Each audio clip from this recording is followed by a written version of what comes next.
Bismillahirrahmanirrahim. Assalamualaikum warahmatullahi wabarakatuh. Waalaikumsalam warahmatullahi wabarakatuh. Selamat pagi. Pagi. Masya Allah, luar biasa. Semangat luar biasa ya. Kayaknya sudah sarapan ini ya. Ada Mas Adi ya, Saudara Pai, Hasan dan Hussein. Oke, pada pagi hari ini kita akan melanjutkan materi kita ya, yaitu sketsa kehidupan keberagamaan Indonesia. Nah, di sini kita akan sedikit melihat, mendalami ya, bagaimana gambaran sketsa ya kehidupan keberagamaan ya negara Indonesia dengan berbagai agama yang diakui, yaitu ada 6 agama yang diakui oleh negara kita. Ada agama Islam, Kristen, Katolik, Buddha, Hindu, terakhir luar biasa. Tepuk tangan buat kita semua. Yang semangat, tepuk tangan buat kita semua. Oke, kita lanjutkan. Sebelum kita lanjutkan, ya materi kita tentang sketsa kehidupan keberagamaan Indonesia. Saya ingin tanya dulu kepada Saudara Pai. Coba jelaskan secara singkat saja, apa itu moderasi beragama? Silakan.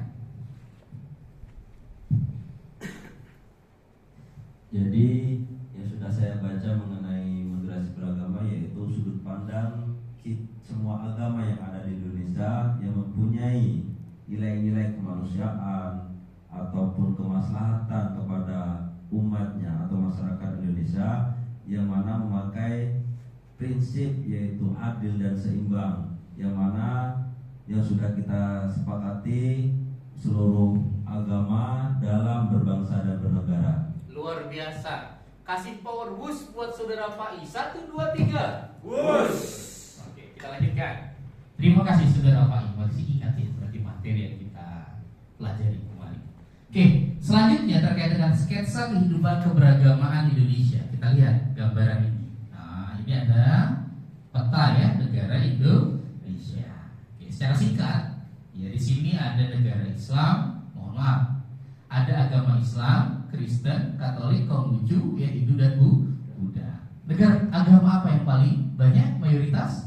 Islam. Nah, berapa persen? 87%. Berarti agama Islam adalah agama mayoritas yang dipeluk oleh bangsa masyarakat Indonesia. Oke, selanjutnya. Tentunya ya, kalau menjadi mayoritas nanti tentunya banyak tantangan yang luar biasa ya yang ada di negara kita. Nah, langsung urgensi moderasi beragama. Kemarin kita sudah mempelajari apa itu moderasi beragama. Cara pandang kita, sikap kita, praktik kita itu harus berdasarkan nilai-nilai keadilan, ya, keberimbangan, apalagi dan juga kemaslahatan umat, kemaslahatan bangsa. Tidak boleh kita mengedepankan kepentingan pribadi, apalagi kelompok. Yang kita pikirkan adalah kemaslahatan, kebaikan, kemanusiaan untuk negara Kesatuan Republik Indonesia. Pertama, berkembangnya cara pandang, sikap, praktik beragama yang berlebihan. Contohnya apa? Nah ini, contohnya adalah ya, ada di sebagai masyarakat kita, contohnya keluarga kita ini, yang menganggap kalau dia berjihad, ya, yang dia katakan jihad dengan cara apa? Melakukan pengeboman dengan cara bunuh diri. Namanya pengantin. Mereka menjadi pengantin, ingin menjadi bidadari surga dengan cara apa? Membunuh. Yang dia anggap ini adalah jihad. Padahal yang mereka lakukan adalah suatu kejahatan, mengatasnamakan agama. Ini bahaya ya.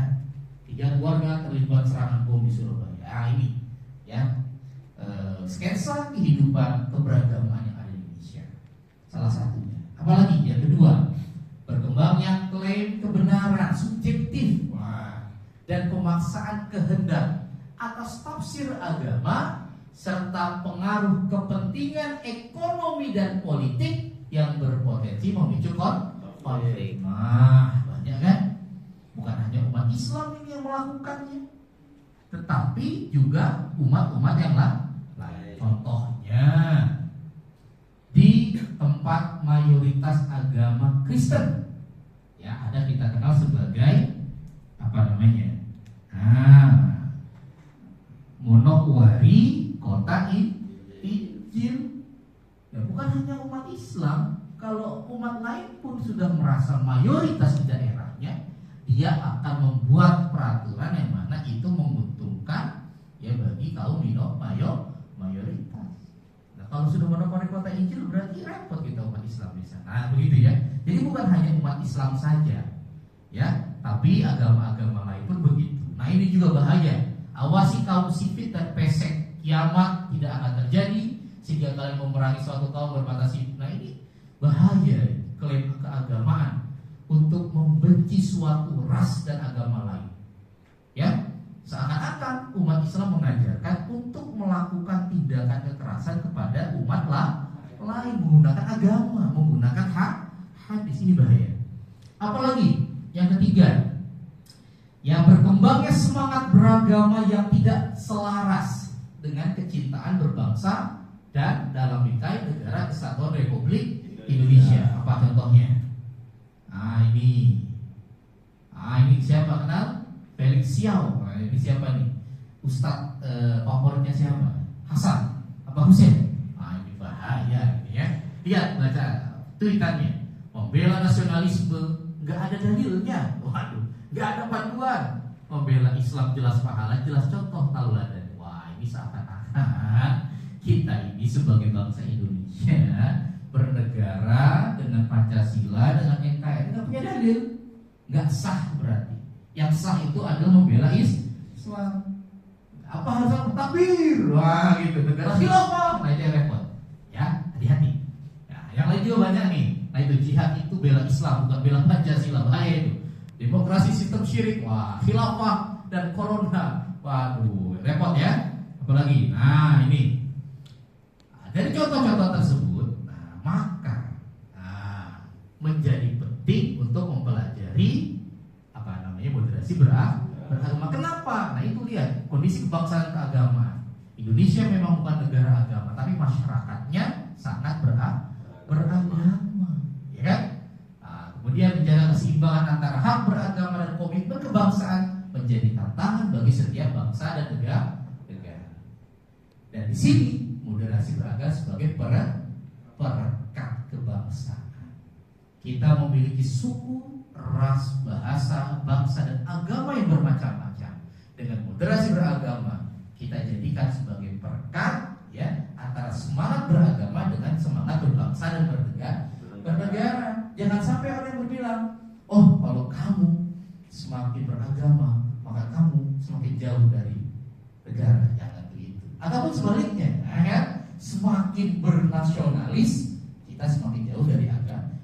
Tidak. Tetapi yang paling penting adalah di Indonesia beragama pada hakikatnya adalah berindonesia, dan berindonesia itu pada hakikatnya adalah beragama. Jangan pertentangkan antara agama dengan berbangsa. Kita berbangsa ya dengan bernegara. Oke, lanjut. Nah, di sini contohnya ya salah satu pembentuk nilai eksklusif. Nah, lagi moderasi beragama. Ya, moderasi beragama. Pada awalnya seseorang itu ya merasa eksklusif. Apa eksklusif? Merasa dirinya yang paling benar.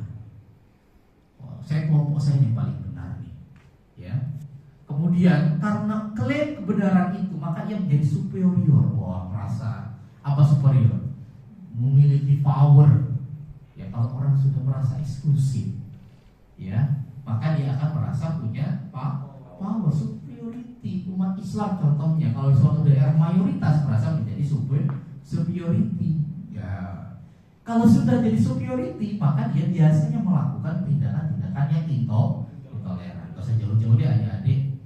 Misalkan kalau PMII misalkan menjadi mayoritas di UIN ini, rata-rata kita menjadi orang yang superior. Wah, aku lebih banyak, mayoritas, gitu kan?